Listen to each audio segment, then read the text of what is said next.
Today on the Daily Scoop podcast from the Scoop News Group, the Supreme Court allows President Trump's workforce reductions to move forward, and Anthropic makes its generative AI platform widely available at a major national lab.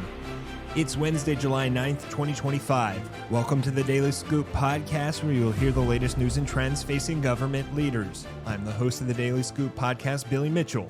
Thanks so much for joining me. Now let's dive into the day's top headlines.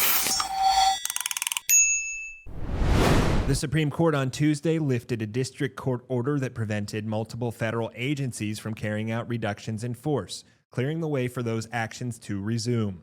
In an unsigned opinion, a majority of the justices granted the government's request for a stay of the lower court ruling, concluding that it will likely be successful on its argument that President Donald Trump's executive order directing agencies to make plans for RIFs and corresponding guidance from the White House were lawful.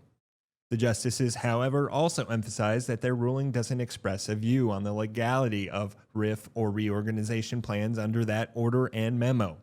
The district court's preliminary injunction hinged on the court's view that Trump's order and the Office of Management and Budget's memo were unlawful and not on any of the plans specifically. Under the injunction from the U.S. District Court for the Northern District of California, a wide array of federal agencies were required to halt their RIF plans, which included the Departments of Health and Human Services, State, Commerce, and many more. It also prompted OMB to pause reviewing or discussing those plans with other federal agencies, per FedScoop reporting. While other legal challenges are moving forward on agency RIFs, the Supreme Court's ruling, at least for now, means they can begin those actions again. Because the opinion was on the court's emergency docket, the vote tally isn't known, save for two justices. Justice Sonia Sotomayor concurred with the opinion of the court and included several sentences on her reasoning, while Justice Ketanji Brown Jackson provided a 15-page dissent. In response to the court's ruling, the coalition of unions, states, and other organizations who filed the district court challenge called the decision, quote, a serious blow to our democracy. The White House, on the other hand, cheered the ruling as a, quote, definitive victory for Trump and the administration. In other news, Anthropic is making the enterprise version of its chatbot Claude available to the entire staff of the Lawrence Livermore National Lab, the artificial intelligence company announced Wednesday. The expansion comes as generative AI companies look to deepen their relationship with the federal government's national lab system, and amid growing interest in agencies' use of the technology. Anthropic said the expansion comes after a pilot, as well as an event in March that allowed thousands of scientists based at the California lab to learn about the technology. The company said the program, which involves its Claude for Enterprise product, constitutes one of the most significant lab deployments of AI at the Energy Department. As many as 10,000 National Lab employees will now be able to use generative AI for their work under the arrangement.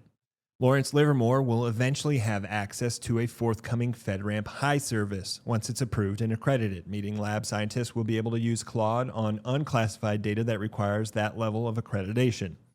The company did not say whether it was working with a particular agency sponsor on the FedRAMP process.